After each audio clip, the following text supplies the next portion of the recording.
এত স্পিডে বৃষ্টি হয় কি গুড মর্নিং এভরিওয়ান, সবাই কি করছো আর কেমন আছো? আশা করছি সবাই খুব ভালো আছো, সুস্থ আছো। আমার নতুন আরও একটা ব্লগে তোমাদের সবাইকে ওয়েলকাম জানাচ্ছি চা খেতে খেতে। এখন ঘড়িতে সময় হচ্ছে সকাল 8:30। চা বানানো হয়েছে 6:45টার সময়, আর চাটা খাচ্ছি 8:30টার সময়। আজকে মেয়ে টিউশন ছিল না, ও শুয়েছিল, আমিও শুয়েছিলাম। মানে শুয়ে থাকা বলতে কি, 4:30টায় উঠেছি। 4:30টায় উঠে দরজা খুলে বারান্দার অবস্থা খুব খারাপ। মানে বিড়ালে এমনভাবে বমি করে রেখে গেছিলো, দেখার মতো না। মানে দেখেই আমার শরীরটা যেন তখনই কেমন হয়ে গেছে। মানে আমার দেখে তো মাথায় হাত যে আমি পরিষ্কার করব কিভাবে। তারপরে শাশুড়ি মাকে বললাম যে পরিষ্কার করে দেওয়ার জন্য। উনি তো সকাল সকাল স্নান করে, আমি তো অত সকালে স্নান করি না, আগে করতাম, বাট এখন আর করা হয় না সকাল সকাল স্নান। সোনা যেহেতু স্কুলে যাই, ওই জন্য ওকে একেবারে মানে স্কুলে যাওয়ার জন্য তৈরি করে দিয়ে সমস্ত কাজবাজ সেরে তারপরে আমি স্নান করে যাই। 5:30টার সময় কাজের কাকিমা এলো। কাজের কাকিমা এসে বলছে, কি অবস্থা বৌমা, এ কাজ করব কিভাবে? যেমন করে পারেন করেন। তাই বলে ও তো আর নোংরা পরিষ্কার করবে না বলো। ওর যেটুকু কাজ সেটুকু করেও বাড়ি চলে গেল। তারপরে শাশুড়ি মা পরিষ্কার টরিষ্কার করে দিয়ে উনি স্নান করে নিল, আমি আবার একটুখানি শুয়ে গেছিলাম। দিয়ে এই সবে উঠলাম। উঠেই ভাত বসিয়ে দিয়ে চা গরম করে নিয়ে মেয়েকে একটু দিলাম, আর আমি একটু খেলাম। সোনাও স্নান করে নিয়েছে। ও তো অনেক কটা দিন স্কুলে যায়নি, মানে সেই যে জ্বর এসেছে, প্রায় 1 সপ্তাহ বেশি হয়ে যাবে স্কুলে যায়নি। আবার 1 সপ্তাহ মতো বেড়াতে যাবে ওর ঠাম্মি দাদুর সাথে, তখন স্কুল কামাই হবে। ওই জন্য বললাম আজকে কষ্ট হলেও সোনা স্কুলে যাও। ও স্কুলে যাওয়ার জন্য দেখলে স্নান টান করে নিয়েছে, তবে আমারই রান্না বসেনি। আমার সেই উঠতেই ইচ্ছা করছিল না। ভাবলাম যে না, উঠি, কোনো রকমে একটু ভাত তরকারি তো করি, সোনাকে স্কুলে তো যাক, আর আমরাও একটুখানি খেয়ে নেব। বর তো অনেক সকালে কাজে চলে গেছে, দূরে কাজে গেছে। ও তাড়াতাড়ি বেরিয়ে গেছে, 7টার মধ্যে বাড়ির থেকে বেরিয়ে গেছে। তো একদিকে ভাত দিয়েছি, আর এদিকে দেখলে তো আলু পটল কেটে নিয়েছি। তরকারি রয়েছে, বাট কোনো তরকারি করতেই ইচ্ছা করছে না। করব কিভাবে? শরীরে না পারলে ভালো লাগে বলো এসব করতে? তো কোনো রকমে আলু পটল কেটে একটু লঙ্কা চিড়ে বেশি করে তেল দিয়ে আলু পটলের চচ্চড়ি আর ভাত। ঘরে কচু রয়েছে, শাক রয়েছে, বাট কেটে বেছে রান্না করাটা আমার এখন একদমই পসিবল নয়। ওই জন্য কোনো রকমে এই যে এই তরকারি করে নিচ্ছি, এটা দিয়ে আজকে সারাটা দিন চলবে। তারপরে সোনাকে এই যে চুলটা বেঁধে দিতেই হবে, ও তো চুল বাঁধতে পারে না, যেহেতু আবার বিনুনি করতে হবে। এখন আবার স্কুল থেকে নোটিশ দিয়ে দিয়েছে, মানে আমার বর বলছিল যে প্রত্যেক দিন স্কুলে চুল বেঁধে যেতে হবে, বিনুনি করেই যেতে হবে। আমার মেয়ে তো বেঁধেই যায়, কোনো দিন বিনুনি করে দিই, কোনো দিন বিনুনি করি না। এখন নাকি ছোট ছোট চুলেও নাকি সুন্দর করে বিনুনি করে যেতে হবে, ফিতা পরতে হবে, জুতো মোজা মাস্ট লাগবে, আই কার্ড মাস্ট, তা না হলে ফাইন দিতে হবে। ওই জন্য মেয়ে তো ভয় পেয়ে রয়েছে। আমার মেয়ে তো এমনিতেই ভীতু, তো যার জন্যই আর কি এই যে অনেক কষ্ট করেই কিন্তু বিনুনিটা করলাম। চুলটা বেঁধে দিয়েই চলে এলাম খাবারের কাছে। আমি বলছি ভাত বেড়ে দিচ্ছি, সোনা খেয়ে নে। আলু চচ্চড়ি দেখে ও খেতে চাইছে না, বলছে আজকে ভালো লাগছে না, আমার না খেয়ে স্কুলে চলে যাই। কিন্তু না খেয়ে গেলে সারাটা দিন থাকতে পারে? আমি বলছি ঠিক আছে তাহলে আয়, আমি খাইয়ে দিচ্ছি। তারপরে অল্প একটু ভাত বেড়ে নিয়ে ওকে খাইয়ে দিলাম। আমি খেলাম না, আমার একদম খিদে নেই, মানে খেতে ইচ্ছাই করছে না। এই দেখো সোনা রেডি হয়ে গেছে। তারপরে এই যে কাজ তো রয়েছে, সে সমস্ত কাজ করতেই হবে। যত সকালে উঠেছি, চাইলে এই সমস্ত কাজগুলো কিন্তু হয়েই যেত, কিন্তু সেটা তো আর হয়ে উঠলো না। মানে উঠেই তো আলসেমি, তার উপরে ওই যে ঘরবাড়ির হাল দেখে মাথা গরম হয়ে গেছে যে এগুলো পরিষ্কার হবে কিভাবে। মানে এত অসহ্য লাগছিল কি বলবো। মনে হচ্ছিল সামনে যদি বেড়ালগুলোকে পেতাম আমি মেরে ফেলতাম, এতটাই রাগ হচ্ছিল। আর এত বিশ্রী গন্ধ কি বলবো, নিতে পারছিলাম না। ঘরের মধ্যে মনে হচ্ছে গন্ধ চলে গেছে। যেই দরজাটা খুলেছি ঘরেও থাকা যাচ্ছে না, বাইরে তো থাকা যাচ্ছেই না, ঘরেও থাকা যাচ্ছিল না।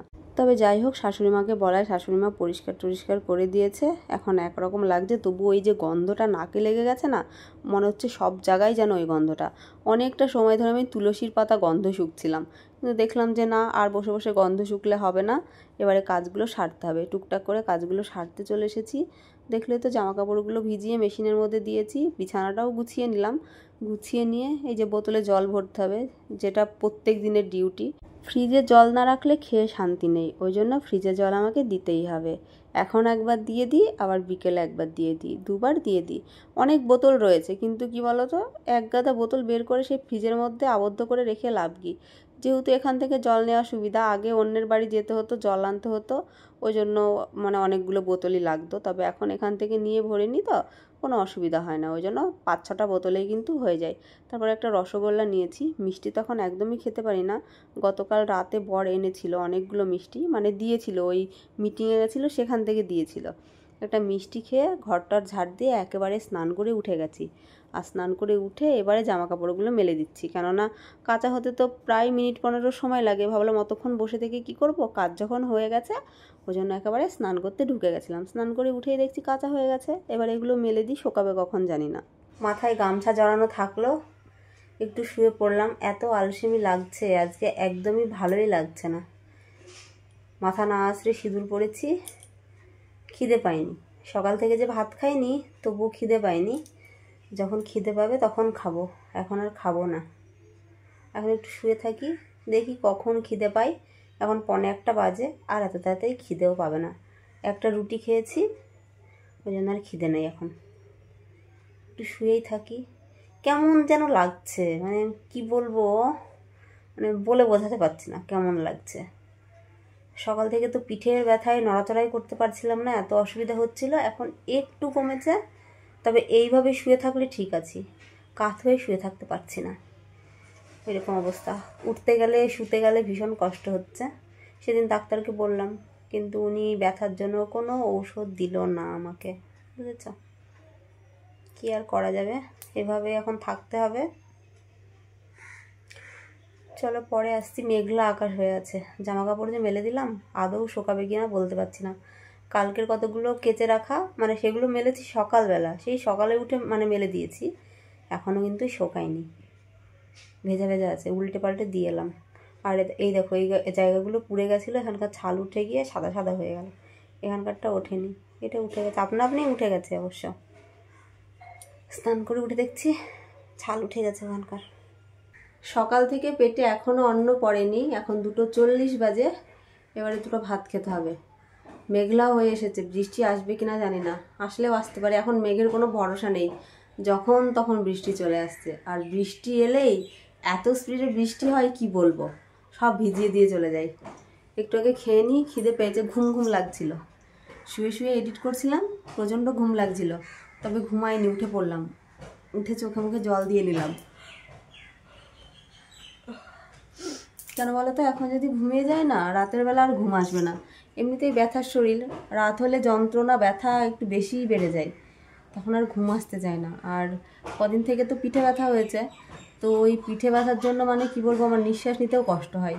দিনে রাতে সমানে নিঃশ্বাস নিতে কষ্ট হয়। মানে কী যে করবো সময় সময় বুঝে উঠতে পারি না।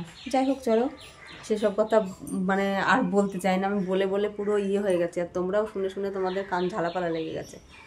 আগে একটুখানি খেয়ে নিই, অল্প একটু খাবো, খিদে পাচ্ছে না। কিন্তু ভাত না খেলে হবে না, ঔষধ রয়েছে, ঔষধ খেতে হবে। সেই যে খাবো বলে বেরিয়ে গেছি, এর মধ্যে আর তোমাদের সাথে দেখা সাক্ষাৎই হলো না। এখন সন্ধ্যা হয়ে গেছে, 7টা মতো বাজে। মেয়েকে একটু দুধ হরলিক্স করে দিচ্ছি। ও তো স্কুল থেকে এসে ভাত খায়নি, আমারই খেতে ইচ্ছা করছিল না। আলু চচ্চড়ি দেখে ও আবার খাবে কী করে, জ্বরের মুখ, তাতে কোনো কিছুই স্বাদ লাগবে না, তাই না? বললাম বারবার করে খাওয়ার জন্য, কিন্তু ও খায়নি। বললাম ম্যাগি করে দিই, তখন বললো না, ম্যাগিটাও খাবো না। এখন সন্ধ্যা হয়ে গেছে, এখন বলছে ম্যাগি বানিয়ে দাও। আমি বলছি ঠিক আছে, ম্যাগি বানিয়ে দেবো, একটু দুধ হরলিক্স খেয়ে নে, 2 দিনের দুধ রয়েছে। আর একটু দুধ চা খেতে চেয়েছে, 2-3 দিন আগেই চেয়েছিল দুধ চা খাওয়ার জন্য, তবে করে দেওয়া হয়নি। প্রচণ্ড পরিমাণে ওরও গ্যাস ছিল আর আমারও অ্যাসিডিটি বেড়েছিল, যার জন্য আর কি দুধ চা করাও হয়নি, খাওয়াও হয়নি। তো ভাবলাম একটু দুধ হরলিক্স করে দিই, খেয়ে নিই, তারপরে দুধ চা খাবো, খেয়ে তারপরে ওকে ম্যাগি বানিয়ে দেবো। ওই জন্য এই একটুখানি হরলিক্স দিয়েছি, বেশি হরলিক্স দিলে খুব মিষ্টি হয়ে গেলেও আবার খেতে পারে না। ওই জন্য 1 চামচ হরলিক্স দিয়েছি, আর ওই যে দুধ দিয়েছি, দিয়ে এই যে দুধ হরলিক্স ওকে বানিয়ে দিলাম। আর ওই যে ওই বাটিটা একটুখানি দুধ চা বানিয়ে নিচ্ছি, মানে শুধু দুধের চা, জল দিইনি কিন্তু, ওটা গতকালকের দুধ। যদিও বাসি দুধ খাওয়া একদমই উচিত নয়, বিশেষ করে আমার পক্ষে, তবুও আছে, ওই জন্য আর কি একটুখানি করেই নিলাম দুধ চা। সোনাকে দুধ হরলিক্স দিয়েছি, ও খাচ্ছে, আর আমি এখানে একটু দুধ চা নিয়ে নিয়েছি, বিস্কুট ডুবিয়ে ডুবিয়ে খাচ্ছি। অনেক কটা দিন পরে আজকে কিন্তু দুধ চা খাচ্ছি, প্রায় বলতে পারো 2-6 মাস পরে। দুধ চা খাওয়ার কোনো মুডই ছিল না, আদা চা, লাল চা, তুলসী পাতা, এই সমস্ত চাই খাচ্ছিলাম, মানে এই সমস্ত কিছু দিয়ে চা বানিয়ে খাচ্ছিলাম। তবে আজকে মানে মেয়ের জন্য ইচ্ছা করলো, মেয়ের জন্য বানালাম, আমি একটু নিয়েছি, খেয়ে নিই। আর মেয়ে বলছে এখন দুধ চাও খাবে না, মানে দুধ হরলিক্স খেয়েছে, বলছে আমাকে একটুখানি ইপ্পি বানিয়ে দাও। ইপ্পিটা তো 2 দিন আগেই এনে রাখা আছে, বানানো হয়নি আর খাওয়াও হয়নি। সোনার খেতে ইচ্ছা করেনি, ও বলেও নি, বানানো হয়নি। ওই জন্য সোনাকে বললাম আর 2টো নিয়ে আয়, একসাথে বানাই, আমিও খাবো একটু, কেননা আলু চচ্চড়ি ভাত খেয়েছি পেট ভরেনি, জানো তো। কি মুখ মাইরি, মেয়েদের যে এইরকম মুখ হয় আমার আগে জানা ছিল না। আমার বরের কোনো অসুবিধা নেই, জানো তো। আমার বর ডাল, আলু চচ্চড়ি, মাছ, মাংস তুমি যেটা দিয়েই দেবে ও সেটা দিয়েই খেয়ে নেয়। বাট আমার মুখটা একটু বেশি বেশিই চলে। আলু চচ্চড়ি খেতে পারি না, ডাল খেতে পারি না, এখন মাংসটাও খেতে পাচ্ছি না। মাছ বেছে বেছে খাই, যেগুলো নামি দামি মাছ সেই মাছগুলোই এখন ভালো লাগে। মানে চুনোপুঁটি আর খেতে পারি না। ওই কোনো কোনো দিন ছোটো মাছ খেতে ইচ্ছা করলে অল্প একটু খাই, বেশি না। তবে ওই সমস্ত মাছ আমি একদমই পছন্দ করি না। যে মাছের দাম বেশি সেই মাছ খেতে এখন বেশি ভালো লাগে। আয় বুঝে ব্যয় করাটা ভালো, তবে আমার বরের যা আয়, আয়ের তুলনায় ব্যয়টা এখন বেশি করতে হয় আমার বরকে, আমার আর আমার মেয়ের জন্য। আমার বরের কোনো হেডেক নেই, খাওয়া দাওয়া নিয়ে ওর কোনো রকম কোনো অসুবিধা হয় না। শুধুমাত্র আমার আর মেয়ের কথা ভেবে ওকে এখন খরচটা একটু বেশিই করতে হয়। দেখি এই ভদ্রলোকই চালচলন কতদিন থাকে। যদি এইভাবেই চলতে থাকে তাহলে আমার বর তো পুরো ভিখারি হয়ে যাবে, এরম করে যদি চলে। তো রাতের বেলায় আজকে এনেছিল একটুখানি চাউমিনটা অনেক দিন থেকেই খেতে ইচ্ছা করছিল, যেটা তোমাদের সাথে শেয়ার করা হয়ে ওঠেনি। আমি একটু খেলাম, মেয়ে একটু খেলো, বর একটু খেলো। কিন্তু এই যে বরের কথা ভাত খেতে হবে, ভাত তো খেতে একদমই ইচ্ছা করছে না। মানে ওই আলু চচ্চড়ি ভাত দেখে সত্যি কথা বলতে, মা লক্ষ্মী দেখে বলতে নেই, আমার মনে হচ্ছে সব উঠে আসবে এরকম মনে হচ্ছে। কিন্তু জোর করে বর বাটির মধ্যে অল্প একটু ভাত দিয়েছিল, ওই এক গাল দুগাল খেয়েছিলাম আর বাকিটা ফেলে দিয়েছিলাম। দিয়ে এই দেখো ঔষধ খেতে বসে গেছি। রাতে যেহেতু ঔষধ খাওয়া রয়েছে, 3 টাইমই ঔষধ খেতে হয়, সকাল দুপুর রাত, মানে দুটো দুটো করে, সকালে দুটো, দুপুরে দুটো, রাতে দুটো। যদিও চাউমিন, ম্যাগি এ সমস্ত কিছু খেয়েছিলাম, পেটটা পুরো ভরপুর ছিল, তবু আমার বর শুনলো না। অল্প একটু ভাত খেয়ে যে ঔষধ খেয়ে নিলাম। এবারে শোবো। শুতে তো ভীষণ ভয় লাগে পিঠের জন্য। বসে থাকলে তাও একরকম থাকে, যখন নিঃশ্বাস নিতে যাই তখন একটু কষ্ট হয়, কিন্তু শুলে সব থেকে বেশি কষ্ট হয়। তারপরে একটু চলে এলাম এই ঘরে। এখন বোনকে একটু ফোন করব, বোনের সাথে একটু গল্প করব, তারপরে শোবো। আজকের ব্লগটি কেমন লাগলো জানিও। আজকের মতো টাটা বন্ধুরা, গুড নাইট সবাইকে, ভালো থেকো।